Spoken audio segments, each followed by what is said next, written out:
Pasili po ng volume namin sa live at saka sa radyo pataas.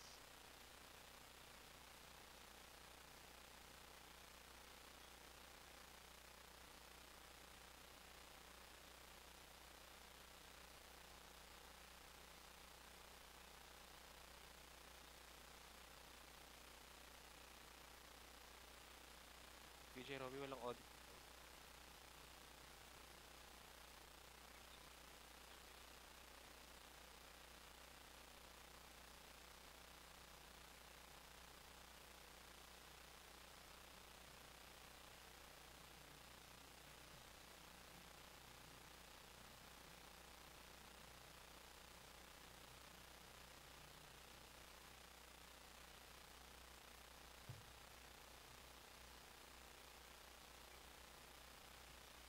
Magandang umaga mga ka-vibes! Kayo ay nakatutok sa GV Balita Express sa programang Good Vibes Morning. Kasama niyo ang inyong lingkod, DJ Robbie, kasama din natin sa kabilang linya, DJ Joey Boy at DJ Noel. Sila ang maghahatid ng mga pinakabagong balita, keeping you GV informed, GV aware, and GV updated. Muli, ito ang GV Balita Express. GV Balita Express. GV Balita Express. GV Balita Express. Oras natin ngayon, 7:20 in the morning. Hatid sa atin yan ng Biogesic. Headaches can start anytime, anywhere. Kaya always bring Biogesic anytime, anywhere. Choose ingat, choose Biogesic. At para sa ulo ng mga balita, Lacson umatras bilang chairman ng Senate Blue Ribbon Committee. At Cayetano, iminungkahi ang snap election. DOH, bukas sa investigasyon sa ghost health centers. At 3 lalaki, arestado sa peking baril hold-up sa Taytay. At 2.1 milyong halaga ng shabu na diskobre sa loob ng Antipolo City Jail. Gasolinahan sa Dasmariñas hinold up ng nagpapanggap na customer. At 46 na suspect tiklo sa 4.4 million shabu marijuana sa Calabarzon. CBCP nanawagan sa National Day of Prayer and Public Repentance sa October 7. At ilang bayan sa lalawigan ng Batangas walang pasok ngayong araw. At para naman sa ating good vibes balita, kwalipikadong SK leaders maaari nang makakuha ng civil service eligibility. Price watch, presyo ng diesel namumurong tumaas sa ikapitong sunod na linggo. Lacson umatras bilang chairman ng Senate Blue Ribbon Committee. DJ Joey Boy, ibalita mo. GV Balita Express. DJ Robbie, umatras si Senador Panfilo Ping Lacson bilang chairman ng Senate Blue Ribbon Committee matapos ipahayag ng ilang kasamahan sa Senado ang kanilang pagkadismaya sa kanyang pamumuno sa investigasyon sa umunoy irregularidad sa mga proyekto sa flood control. Ayon kay Lacson, magbibitiw siya upang bigyang daan ang ibang senador na mas makakapangasiwa ng maayos sa komite. Aniya, kaya niyang tanggapin ang puna mula sa publiko, ngunit iba kapag mismong mga kapwa-senador na ang nagpahayag ng kanilang saloobin. Itinigil muna ang mga pagdinig ng komite habang nananatiling mainit ang usapin sa umano'y anomalya sa budget. Giit ni Lacson, maayos niyang pinamunuan ang mga pagdinig, ngunit nakaapekto sa imahe ng investigasyon ang ilang abala at maling impormasyon. Ang kanyang pagbibitiw ay naganap kasabay ng mga ulat ng katiwalian na kinasasangkutan ng mga kontraktor, mambabatas at ilang opisyal ng pamahalaan. Sa kabila ng kanyang pag-atras, tiniyak ni Lacson ay ipagpapatuloy niya ang laban kontra katiwalian. Para sa GV Balita Express, ito si DJ Joey Boy sa GV 99.9, Your Good Vibes. At para sa susunod na balita, Cayetano, iminungkahi ang snap elections. DJ Noel, ibalita mo. GV Balita Express. Balita Express. Iminungkahi ni Senador Alan Peter Cayetano ang posibilidad ng slap elections Para sa mga posisyon ng Pangulo, Pangalawang Pangulo at mga senador, mga kongresista, sa gitna ng umano'y lumalalang kawalan ng tiwala ng taong bayan sa pambansang pamahalaan.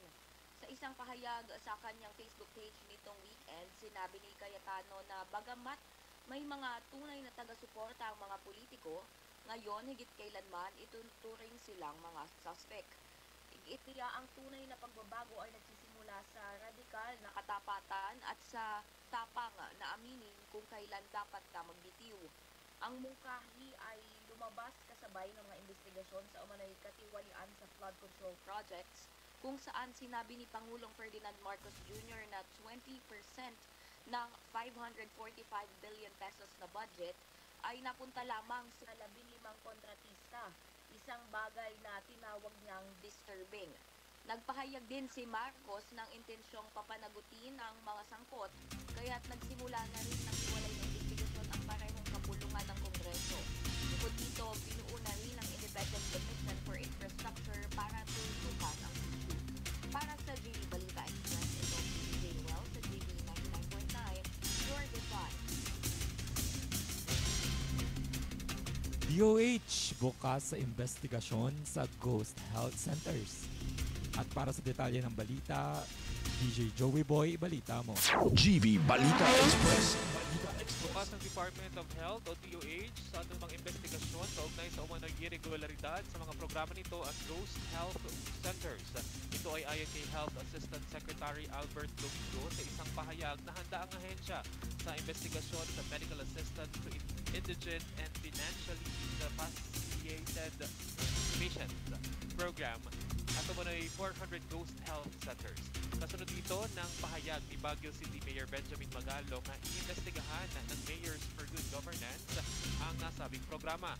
Kinuwestiyon din ng Kamara ang tinatawag na ghost health centers ng DOH matapos mabunyag na 200 lamang sa 600 na itayo ang nasa ilalim ng Health Facilities Enhancement Program ang gumagana. Para sa GV Balita Express, ito si Joey Boy sa GV 99.9, your goodbye.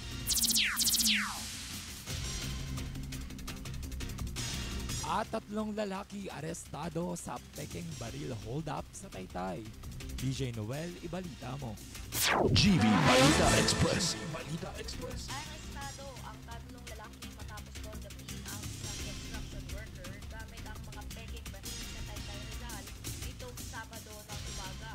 Kinilala ang mga suspect na si alias Rudel, Rick at Nasser na pinasok ang bahay ng biktimang si Jeric sa Barangay San Juan at tinayang 2,000 piso cash.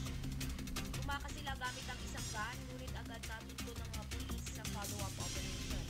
Nadiskubre ng Taytay Police na tawag mga replika ang ginamit na baril ng mga suspect, habang ang isa ay may sumpak na may 5 bala. Nahaharap sila sa kasong robbery in band at paglabag sa Comprehensive Law on Firearms and Ammunition o RA 10591. Para sa GV Balita Express, ito si DJ Well sa GV 99.9, your good vibes. At 2.1 million halaga ng shabu na diskobre sa loob ng Antipolo City Jail. At para sa detalye ng balita, DJ Joey Boy, ibalita mo. GV Balita Express. Balita DJ Express. Robby, tinatayang nasa 2.1 million pesos ang halaga ng shabu na nasamsam sa loob ng Antipolo City Jail sa isinagawang Copland Linis Pipita ng CJFP noong Sabado ng umaga. Natagpuan sa Dormitory 5 ang 14 na sachet ng shabu na nakasilid sa rubber condom at itinago sa air exhaust duct.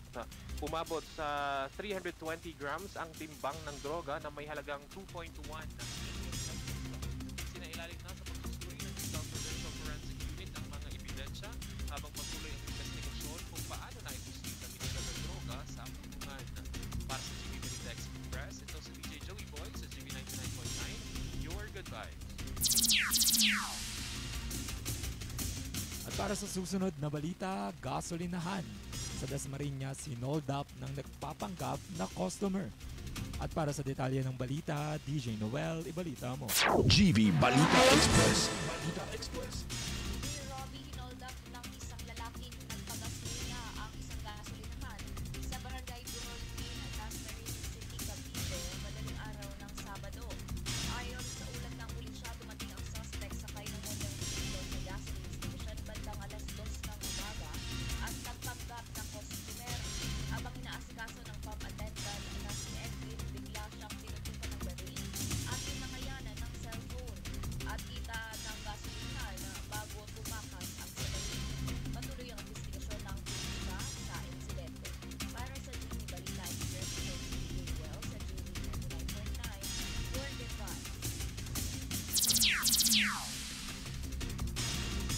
46 na suspect tulo sa 4.4 million shabu at marijuana sa Calabarzon. DJ Joey Boy, ibalita mo. GV Balita Express. Balita Express. Arestado ang 46 na katao sa magkakahiwalay na operasyon laban sa iligal na droga sa Calabarzon Region. Ito ay mula Oktubre 3 hanggang 4 ayon yan sa Philippine National Police o PNP. Sa ulat ni Police Brigadier General Paul Kenneth Lucas, hepe ng PNP Region 4A, sinabi niyang nagsagawa ng 33 operasyon ang mga anti-drug unit mula alas 6 ng umaga ng Biyernes hanggang alas 6 ng umaga ng Sabado na nagresulta sa pagkakasabsam ng 648.73 grams ng shabu at mahigit 21 grams ng marijuana na nagkakahalaga ng mahigit 4.4 million pesos. Kabilang sa mga naaresto ang dalawang umano'y big-time traffic na nahuli sa isang bypass operation sa Barangay Sampaloc 4, Dasmariñas City, Cavite bandang alas 6 ng gabi noong Biyernes. Nasamsam mula sa kanila ang 4 na sachet ng shabu na tumitimbang ng 250 grams at tinatayang nagkakahalaga ng 1.7 million pesos. Base sa Dangerous Drugs Board valuation na 6,800 pesos kada gramo. Itinuturing na high-value individuals ang dalawa, isang kategorya para sa mga financier, trafficker, manufacturer, importer o miyembro at leader ng mga sindikato ng droga. Noong nakaraang buwan, umabot sa 892 na suspect ang nadakip sa rehiyon at mahigit 9.9 million pesos na halaga ng droga ang nakumpiska. Kasalukuyang nakakulong ang mga naarestong suspect at mahaharap sa kaso sa ilalim ng Comprehensive Dangerous Drugs Act of 2002. Para sa GV Balita Express, ito si DJ Joey Boy sa GV 99.9, your good vibes. At para sa sunod na balita, CBCP nanawagan ng National Day of Prayer and Public Repentance sa October 7. At para sa detalye ng balita, DJ Noel, ibalita mo. GV Balita Express. Balita Express. Nanawagan ang Catholic Bishops Conference of the Philippines o CBCP ng National Day of Prayer and Public Repentance sa ikapito ng Oktubre dahil sa patuloy na pananalasa ng mga kalamidad at korupsyon sa bansa. Sa kanyang sulat, hinikayat ni CBCP President Cardinal Pablo Virgilio David ang lahat ng mga parokyano, simbahan, paaralan, pamilya at mga church organization na sumali sa observance kasabay din ng fiesta ng Our Lady of the Holy Rosary. Niling din nito ang special prayer na dadasalin simula sa araw ng Martes hanggang sa mga susunod na araw ng Linggo na matatapos sa Feast of Christ the King sa darating na Nobyembre 23. Umaasa ang CBCP na makibahagi ang maraming mananampalataya sa nasabing panawagan. Para sa GV Balita Express, ito si DJ Noel sa GV 99.9, your good vibes. At ilang bayan sa lalawigan ng Batangas walang pasok ngayong araw. At para sa detalye ng balita, DJ Joey Boy, ibalita mo. GV Balita Express. DJ Robin, narito ang listahan ng mga bayan at lungsod sa lalawigan ng Batangas na naglabas o nag-anunsyo ng kanselasyon ng klase ngayong araw, ika-6 ng Oktubre, araw ng Lunes. Ito ay dahil sa scheduled power supply interruption na itinakda ng National Grid Corporation of the Philippines. Walang pasok sa lahat ng antas, pampubliko at pribado sa lunsod ng Calaca City o sa lunsod ng Calaca, Batangas, Balayan, Batangas, Taal, Batangas, Santa Teresita, Lemery, Calatagan, San Nicolas at sa San Luis, Batangas. Muli DJ Robbie, ang dahilan niyan ay dahil sa scheduled power supply interruption na itinakda ng National Grid Corporation of the Philippines. Para sa GV Balita Express, ito sa DJ Joey Boy sa GV 99.9, your good vibes. At para naman sa ating good vibes balita, kwalipikadong SK leaders maaari nang makakuha ng civil service eligibility. At para sa detalye ng balita, DJ Noel, ibalita mo. GV Balita Express. Balita Express. DJ Robbie, maaaring makakuha ng civil service eligibility ang mga kwalipikadong halal at itinalagang opisyal ng Sangguniang Kabataan o SK na nasa mabuting katayuan ayon sa anunsyo ng Civil Service Commission o CSC nitong Sabado. Batay sa CSC Resolution Number 2500752 or Rules Governing the Grant of Eligibility to SK Officials, nitong Hulyo 24, ang mga SK official na nakapagsilbi ng buong 3 taong termino o katumbas nito ay maaaring pagkalooban ng Sangguniang Kabataan Official Eligibility o SKOE. Ang SKOE ay katumbas ng eligibility para sa first level positions sa career service maliban sa mga posisyong saklaw ng board laws o nangangailangan ng espesyal na eligibility. Saklaw ng SKOE ang mga opisyal na nangkulan sa bisa ng Republic Act No. 11768 o Sangguniang Kabataan Reform Act of 2015 na naging epektibo noong Hunyo 1, 2002. Kabilang dito ang mga opisyal na nagsilbi mula 2018 hanggang 2022, mga halal na miyembro ng Katipunan ng Kabataan o KK, gayon din ang mga SK Secretary at Treasurer na itinalaga ng SK Chairperson at inaprubahan ng karamihan ng SK Council. Nilinaw ng CSC na ang mga SK Chairperson ay saklaw ng Barangay Official Eligibility o BOE at hindi ng SKOE. Maaaring mag-apply para sa SKOE simula Oktubre 4 ang petsa ng bisa ng naturang resolusyon. Ang aplikasyon ay dapat isumite sa CSC Regional Office na may jurisdiction sa barangay kung saan nanungkulan ng aplikante o sa pinakamalapit na CSC Field Office. Pinaalalahanan din ng CSC na maaari itong bawiin ang SKOE ng mga aplikanteng mapatunayang hindi kwalipikado o lumabag sa umiiral na mga batas at alituntunin.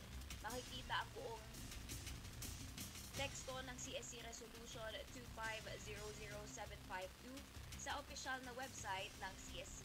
Para sa GB Balita Express, ito si DJ Noel sa GB 99.9, your good vibes. At para naman sa ating price watch, presyo ng diesel namumurong tumaas sa ikapitong sunod na linggo.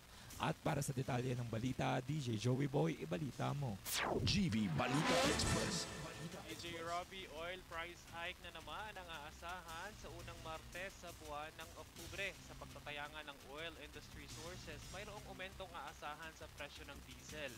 Maglalaro ito mula 60 centimos hanggang 80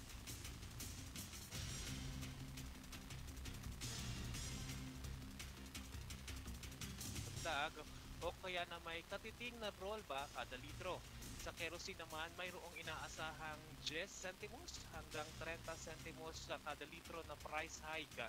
Bagamat pababa na ang presyuhan sa world market, nananatiling mataas ang demand sa diesel. At DJ Robbie, ito nga ang ikapitong linggong sunod na aumento sa diesel. Para sa GB Balita Express, ito si DJ Joey Boy sa GB 99.9, your good vibes. At mga ka-vibes, na may init na balita, laging tandaan ang totoong ka-vibes ay laging updated. Iba ang may alam, nakikialam at may pakialam. This is GB Balita Express with DJ Robbie kasama sina DJ Joey Boy at DJ Noel. Only here at GB 99.9, your good vibes. GV Balita Express. GV Balita Express. Mga may init na bagong balita. Mga balitang dapat mong malaman ngayong umaga. GV Balita Express. GV Balita Express. Mga balitang kinalap ng buong pwersa ng GV